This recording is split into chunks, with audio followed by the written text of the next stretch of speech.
ज्योतिबा फुले साहब, उनकी पत्नी राष्ट्रमाता सावित्रीबाई फुले को भी मैं सलाम करता हूँ। इस देश में सामाजिक परिवर्तन के नायक, आरक्षण के जनक, कोल्हापुर के राजा छत्रपति साहू जी महाराज को भी मैं सलाम करता हूँ। इस आधुनिक भारत के निर्माता, भारतीय संविधान के निर्माता, जिनके अथक त्याग और बलिदान के कारण इस देश में मानव ही नहीं हर जीव जंतु और प्रकृति को भी स्थान देने वाले, उनके संरक्षण करने वाले परम पूज्य बाबा साहब डॉक्टर अम्बेडकर को भी मैं सलाम करता हूँ। बाबा साहब के न रहने के बाद जो बहुजन समाज का इतिहास पन्नों और फाइलों में दब गया था, उसको हमारे बीच में लाने वाले, इस सोते हुए समाज को जगाने वाले तथा फिर से रंग से राजा बनाने वाले मानव काशीराम साहब को भी मैं सलाम करता हूँ।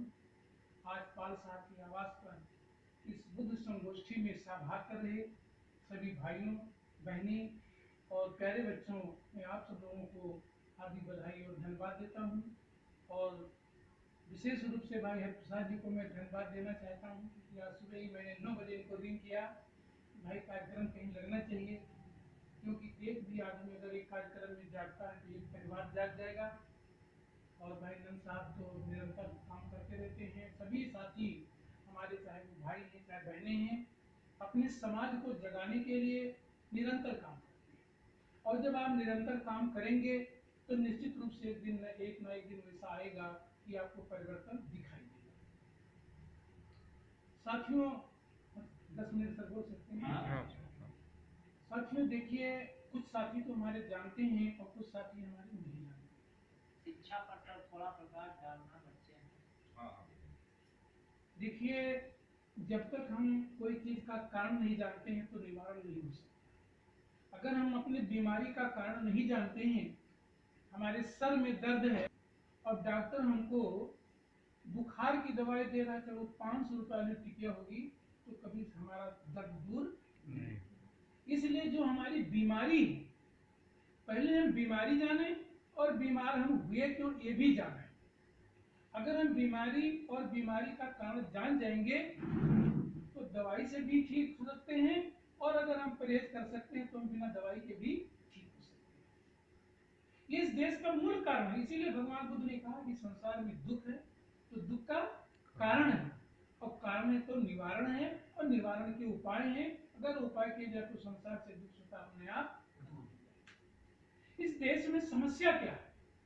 इस देश की जो समस्या है, इस देश में 2 शक्तियां काम करती हैं। एक तो शक्ति काम करती है कि कुछ लोगों के चेहरे पर हंसी रहे और बाकी लोग इस संसार में जानवर जैसे जिंदगी के बद से बदतर जिंदगी जीने का काम करें। दूसरी शक्तियां वो काम कर रही हैं, इस धरती पर सभी लोग मानव हैं, चाहे वो स्त्री हो और चाहे पुरुष हो, चाहे किसी जाति के हो, चाहे किसी धर्म के हो, संसार में जितने भी, सबको समानता का अधिकार मिलना चाहिए और सबको खाने पीने का बराबर हक मिलना चाहिए। बात इसी बात की। ये बात अपने देश में आप जानते हैं कि अभी नंद साहब ने, तमाम लोगों ने बताया है कि जिस समाज के लोग यहाँ थे, कभी इस देश के राजा महाराजा, तो राजा महाराजा कैसे बने और आज रंग कैसे हो गए और रंग से फिर राजा कैसे बने, यही बात हमारा समाज नहीं जानता। जिस दिन हमारा समाज इस बात को जान जाएगा, अपना गौरवशाली इतिहास, तो फिर से रंग से राजा बन जाएगा।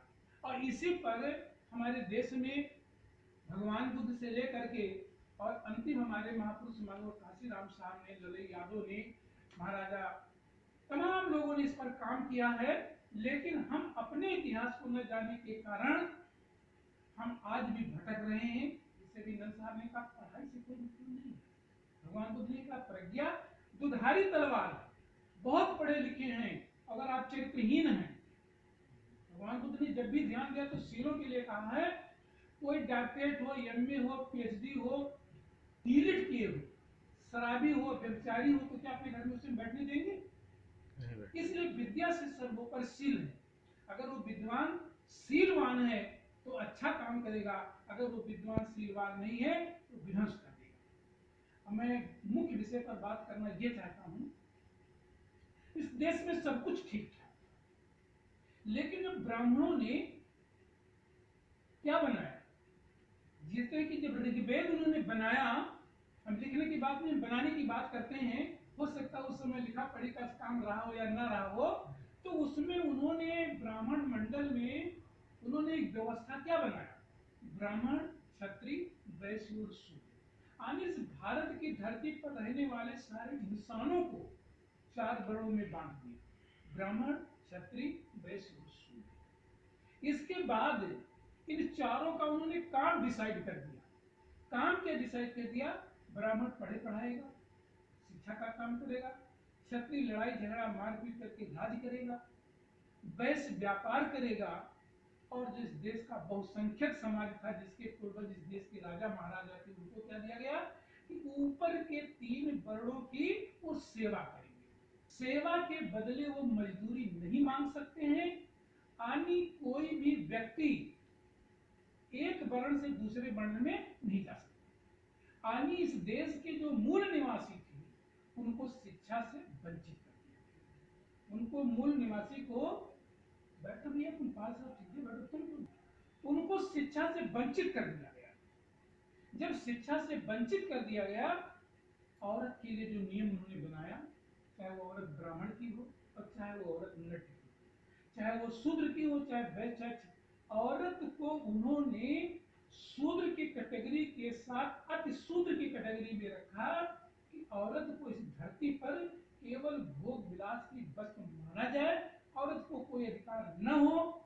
इस सारी चीजों को उन्होंने नियम बंद कर दिया। ये भी शर्त लगा दिया कि कोई भी एक वर्ण दूसरे वर्ण के पेशे को नहीं अपना सकता, अगर वो पेशे को अपनाएगा तो उसको दंडित किया जाएगा। इसके बाद ये भी शर्त हो गई कि शूद्र चाहे जितना अच्छा काम करेगा, चाहे वो रात दिन पूजा पाठ करेगा, दुनिया का संस्कार करेगा, लेकिन वो शूद्र से ब्राह्मण नहीं हो सकता है, और ब्राह्मण चाहे जितना घटिया काम करेगा लेकिन वो ब्राह्मण से शूद्र नहीं हो सकता। लड़ाई केवल क्षत्रिय ही लड़ेगा, चाहे वो 3 फीट का हो, और शूद्र भाई चाहे 8 फीट के होंगे, लेकिन वो लड़ाई करने मिलिट्री में या अपने देश की रक्षा के लिए नहीं जाएंगे। ये कानून उस ऋग्वेद में बनाया गया। तो जब कानून बन गया तो देखते देखते इस धरती पर जो बहुत बड़े इंसान थे, कभी राजा महाराजा थे, हमारे पूर्वजों का पतन हो गया। और इतना बड़ा पतन नहीं हो गया, उन्होंने इतना मनमानी कर दिया, भाग्य और भगवान का सहारा लिया, पुण्य और पाप का, नरक और स्वर्ग का भय दिखला करके जितना घिनौना काम था वो हमारे समाज को दे दिया। हमारे समाज में शुद्ध वर्ण को दे दिया। शुद्ध वर्ण में जितनी जातियां उनको क्या सौंप दिया गया, मरे जानवरों को उठाने का काम समाज को दे दिया। फिर जाति बना दी गई उसमें।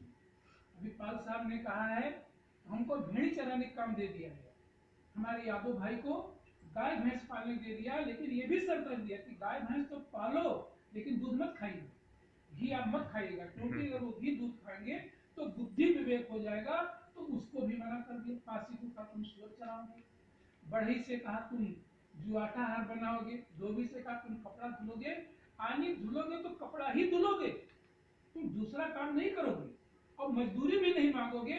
अभी तो कुछ लोग जो गांव के रहने वाले उनको जानते हैं कि धोबी लोग जब साल भर कपड़ा धोते थे तो इसमें एक बिस्वा खेत और चैत मास में साल भर में जिसके पास कपड़ा धोते थे एक बिस्वा खेत का अनाज वो काट सकते थे, वही उनकी मजदूरी। साल भर मरो।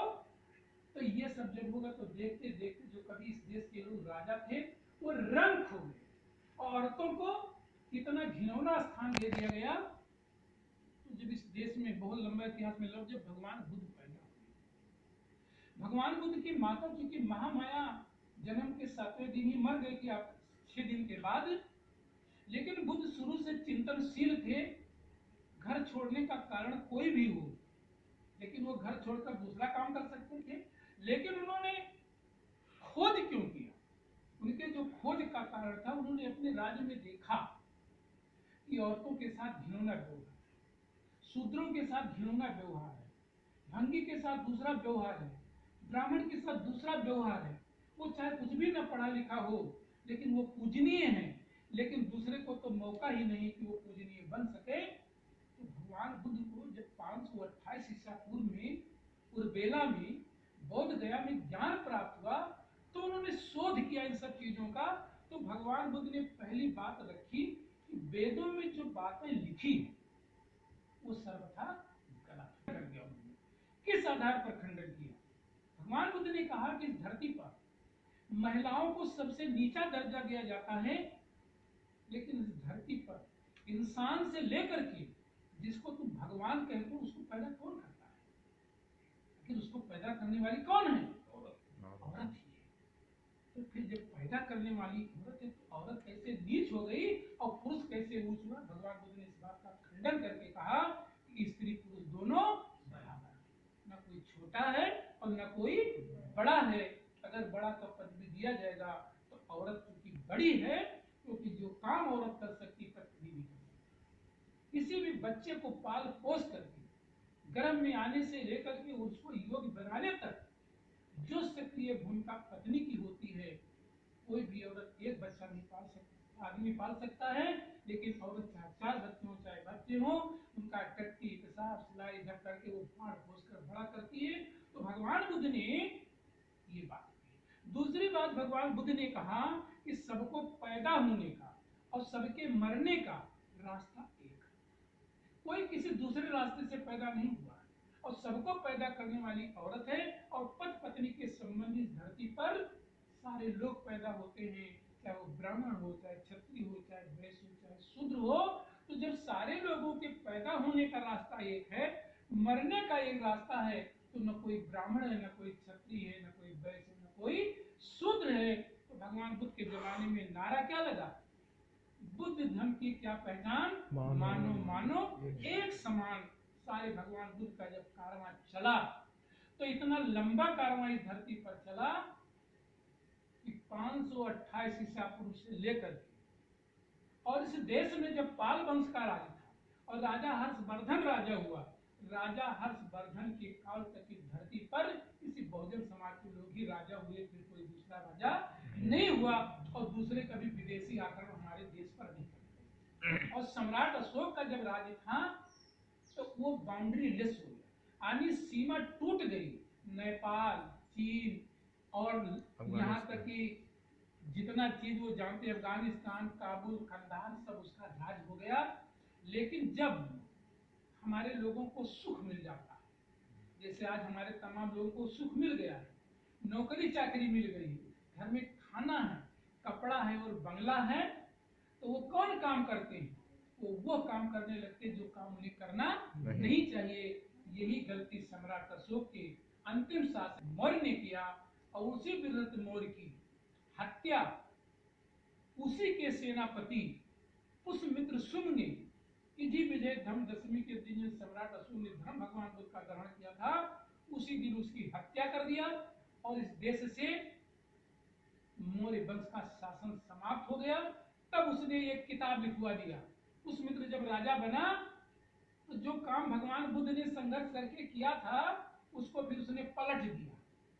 जिससे भी आप भाई साहब ने राजनीतिक बात किया तो कुछ काम भाजपा ने किया तो कुछ बसपा उलट दिया, और कुछ बसपा ने किया तो सपा उलट दिया, और सपा की सरकार के बाद जब भाजपा मिली तो उसने सबको पलट कर अलग करके अपना काम, क्योंकि सब लोग अपना अपना काम करते हैं, भाई उनका अपना एजेंडा है तो उसको हम बुरा कैसे कह सकते हैं। तो जब इस देश में पुष्यमित्र राजा बना तो चूंकि पुष्यमित्र जात से ब्राह्मण था, तो अब चूंकि वो सम्राट अशोक के वृद्ध मौर्य के सेना में सेनापति था, तो जब वो राजा बन गया उसकी हत्या करके, तो उसने एक किताब लिखवा दिया मनुस्मृति जिसको कहते हैं। तो मनुस्मृति जब उसने लिखवाया तो फिर वही बातें पुरानी जो ऋग्वेद में लिखी थी, ब्राह्मण क्षत्रिय वैश्य शूद्र के नियम को लिखाया। और लिखाने के बाद उसने वहां तो कुछ नरमी भी थी, लेकिन इतने सख्ती से लागू कर दिया कि कोई भी औरत, कोई भी शूद्र औरत चाहे ब्राह्मण की क्यों न हो, कोई औरत अगर कोई शूद्र वेद के वाक्यों को सुन ले, शिक्षा की बातों को सुन ले, तो रांगा गर्मा करके उसके कान में डाल देना चाहिए कि हमेशा हमेशा के लिए दंडित। अगर वो किताबों को पढ़ ले तो उसके जबान को काट देना चाहिए। अगर वो उच्च स्थानों पर बैठे तो उसके बैठने के स्थान को काट देना चाहिए। इतना कड़ा अनुशासन बना दिया कि देखते देखते सब कुछ मिट गया। और हम फिर क्या हो गए, महाराजा बिम्बिसार से लेकर के और ये जितने राजा बने, इनको सबको उसने इतना मटिया मेट कर दिया कि हम सड़क पर भीख मांगने लायक हो गए। हम गाय गोरू चराने वाले हो गए, हम भेड़ बकरी पालने वाले हो गए, सुअर सांगा चराने वाले हो गए, और हमको क्या नीचतम काम टट्टी उठाने तक का काम दे दिया। टट्टी वो करें, साफ करेंगे। गाय माता उनकी मर गई है, सभी लोग चिल्लाते हैं कि गाय हमारी माता है, और जब माता जी मर गई तो उनकी किसकी मम्मी हो गई? तो मम्मी हमारे चमार भाई की हो गई, क्योंकि उसकी ठेकेदारी उसके पास, तब मम्मी हमारी हो गई। ये सारी व्यवस्था उसी ने लागू कर दिया। तो देखते देखते, लेकिन साथियों मैं कहना चाहता हूँ कि अगर जब ये स्थिति पैदा होगी, फिर क्यों परिस्थिति बदली? परिस्थिति को बदलने वाले ये दूसरे भगवान, जिसको भी साहब लिखा है, बाबा साहब डॉक्टर अम्बेडकर। बाबा साहब डॉक्टर अम्बेडकर बहुत बड़ा इतिहास तो नहीं कहूंगा, सचिन में कहूंगी कि बाबा साहब ने कहा कि जब मैं स्कूल जाता था तो लंगोटी लगा करके जाता था। कई कई दिन तक स्कूल का चपरासी जब पानी टूटी नहीं खोलता था तो मैं छू नहीं सकता था। घर से ही पानी पीकर जाता तो घर पर ही आकर पानी पीता था। और हमारे साथ जानवर से बदतर व्यवहार किया जाता था। लेकिन आज हमारा लड़का, भाई साहब का लड़का, जब घर से स्कूल के निकलता है तो गले में टाई है, बाटा कंपनी वाला जूता 1000-1500 रुपए का है, यानी हमारे बच्चे के शरीर पर 1500-2000 रुपए, 200 रुपए से लेकर कपड़ा है। कैसे मिल गया? जब तुम्हारे पूर्वजों को स्कूल में घुसने का अधिकार नहीं था, और हमारा बच्चा चाहे जिस स्कूल में पढ़े, चाहे वो लंदन पढ़ने चले जाए, इसको किसी ने देने का काम किया, उसे देने वाले को हम नहीं जानते, उस देने वाले के विचार को नहीं जानते हैं, और वो सब कुछ देने वाले डॉक्टर अम्बेडकर ने जिन्हें संविधान लिखा है। संविधान का मतलब ही है सब माने बराबर और विधान माने नियम। इसका मतलब जो पहले विधान था वो गलत था, सबके लिए बराबर नहीं था, वो मनु विधान है जो कुछ लोगों के लिए हितकर था, बाकी लोगों के लिए दुखदायी था। तो बाबा साहब डॉक्टर अम्बेडकर ने हमारे लिए कहां कहां तक लड़ाई नहीं लड़ा। हमारे किसी साथी ने कहा कि बाबा साहब ने अपने बच्चों को गंवा दिया, पत्नी रमाबाई जिंदगी भर कंडा पाती रही। अभी तो हम लोग वो स्कूल ही नहीं देखे जिसमें बाबा साहब पढ़ करके आए, इतना पढ़े लिखे व्यक्ति औरत कंडा पाट रही थी, किसके लिए? आज रमाबाई माता कंडा न पाती होती और बाबा साहब डॉक्टर अम्बेडकर अपनी नौकरी न छोड़े होते तो शायद मकान, ये किशोर वर्मा का भी मकान नहीं होता, पाल साहब इस मकान में नहीं होते, और इंजीनियर साहब भी यहाँ पर PW होते, राम कुमार राव दीवानी के लिए में पुरस्कार। ये सब कुछ देने वाले बाबा साहब डॉक्टर अम्बेडकर हैं। क्यों? जब 12 नवंबर 1930 को लंदन में गोलमेज का कॉन्फ्रेंस होने वाला था, तो उनका लड़का राजनीतिक बीमार था। जब चलने लगे तो रमाबाई ने हाथ जोड़ा कि देखो लड़का बीमार है, घर में फूटी कौड़ी नहीं है। पड़ोसियों ने भी समझाया कि डॉक्टर अम्बेडकर, ये सही बात है कि आप समाज के लिए लड़ाई लड़ते हो, लेकिन तुम्हारा ही लड़का नहीं रहेगा, तुम्हारे लड़ने से क्या फायदा है? आज के लोग होते, हम लोग होते, मान जाते चलो ठीक है यार, जब मेरे लड़का में तो हमें जाने। लेकिन बाबा साहब ने क्या जवाब दिया? बाबा साहब ने कहा कि राज रतन मेरा एक लड़का है, लेकिन अगर मैं लंदन नहीं जाऊंगा तो भारत में रहने वाले करोड़ों लड़के जिंदा रहते हुए मरे के समाधि, इसलिए लंदन में जाऊंगा। तो 12 नवंबर 1930 को लंदन गए, गोलमेज कॉन्फ्रेंस हुआ और बाबा साहब ने आरक्षण का अधिकार वहां से लिया। लेकिन गांधी जी यहाँ 1932 में अनशन करने के कारण वो पूरा जो दोहरा मत का अधिकार हमारा तमाम चीजें छिन गया, और 24 सितंबर 1932 को पूना पैठ के साथ हमें कुछ अधिकार मिला, कुछ अधिकार नहीं मिला। और लौट कर जब डॉक्टर अम्बेडकर आए तो उनका लड़का राजरतन मर गया, और रमा ने अपनी साड़ी चीर करके उनको कफन दफना की, कफन का घर में पैसा नहीं था। और आज हमारे घर में जब मैयत होती है तो तमाम काम अयोध्या के लोग ले जाते हैं, उसके बाद घर पर 10, 20, 50 हजार लगाकर खिलाते हैं। सब कुछ किसने दिया? ये सब बाबा साहब डॉक्टर अम्बेडकर ने। और बाबा साहब डॉक्टर अम्बेडकर ने 1950 में लिखा, तो उन्होंने 26 नवंबर 1950 को संविधान पूरा करके दे दिया, और सबको बराबर का अधिकार दे दिया, चाहे वो लालू यादव हो, चाहे बहन कुमारी मायावती हो, चाहे मिसेज इंदिरा गांधी हो, और चाहे आज हमारे प्रधानमंत्री जी माननीय मोदी साहब हो। ये सिर्फ अगर प्रधानमंत्री की कुर्सी तक पहुंचे हैं केवल इस भगवान और संविधान की वजह से पहुंचे, नहीं तो इनका तो कोई चेहरा नहीं देखना चाहिए। आज भी समाज में परिपाटी है, तो जो कुछ दिया है इस धरती पर हमको भगवान बुद्ध ने हमारे पूर्वजों की जिंदगी संवारा, और फिर बाबा साहब डॉक्टर अम्बेडकर ने आया तो हमें शिक्षा का अधिकार दिया, संपत्ति का अधिकार दिया, महिलाओं को अधिकार दिया। जिस महिला को पैर की जूती नहीं, इस देश में सबसे पहले माननीय इंदिरा गांधी को प्रधानमंत्री बनने का अवसर मिला, तो किसी के दूसरे के बदौलत नहीं, सिर्फ इस भगवान के बदौलत मिला। हम ये नहीं कहना चाहते किसने क्या दिया, लेकिन हमें ये जानकारी होना चाहिए। और बहन कुमारी मायावती जिस खानदान में पैदा हुई थी वो क्या कर सकती थी, लेकिन कीमत चलती है। तो चाहे वो लालू यादव बने, चाहे मुलायम सिंह यादव बने, चाहे प्रतिभा पाटिल बनी, और चाहे माननीय मोदी जी आज हैं, ये सब कुछ जो कुछ है वो आपके संविधान के लिए। यही हमारा समाज या हमारे देश के लोग जानना मानना नहीं चाहते। नौकरी मिली तो बाबा साहब की वजह से,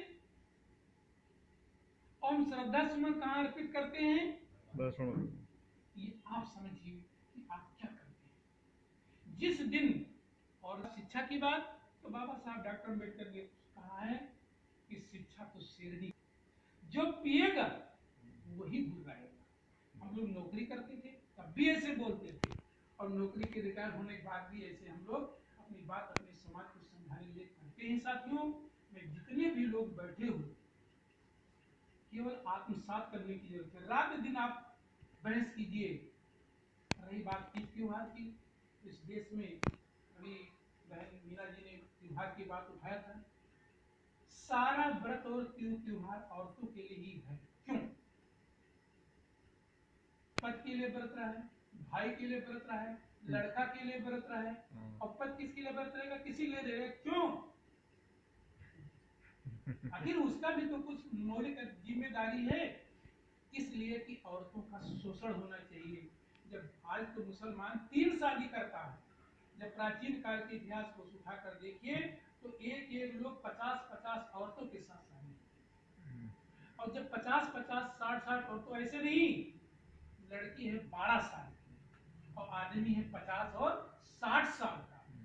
जब इसलिए नियम बनाया गया कि जब तुम रोज तीज त्योहार रहोगे तो तुम्हारे अंदर काम की भावना नहीं पैदा होगी, तुम अपनी सुंदरता पर नहीं दोगी, और पति ही तुम्हारा परमेश्वर। ये कहानी घड़ी गई, लेकिन पत्नी वो कुछ नहीं है, पति तो भगवान है, लेकिन पत्नी पैर की जूती है। इसलिए बनाया गया कि कभी औरतें अपना सर ऊपर उठा करके बात न कर सके। ये त्योहार देखिए, अभी कुमार मास आ रहा है, कुमार मास में करवा व्रत चलता है, सबसे गर्मी का दिन होता है, और औरतें निराजली रहती हैं, पति साहब क्यों नहीं रहती हैं? और जिनकी औरतें करवा नहीं रहती, क्या उनके पति जिंदा नहीं है? वो भी जिंदा है, क्योंकि ये सब ढोंग और ढकोसला है। रक्षा बांधने से, अभी कोई भाई से कह दे, बहन रक्षा बांधने आओ, कह दे कि भैया 2 बीघा खेत दे दो, तो भौजी से डंडा लेके खेत दे कि भाई तो भाई है, देखा दोबारा आप घर में घुसे न दियो, तो हमें बच्चे के हक मांग रही है। क्या रक्षा करोगे? रक्षा जो तुम्हारा करेगा, तुम्हारा चरित्र रक्षा करेगा, तुम्हारे महापुरुषों का विचार रक्षा करेगा। इसलिए मैं बहुत कुछ ज्यादा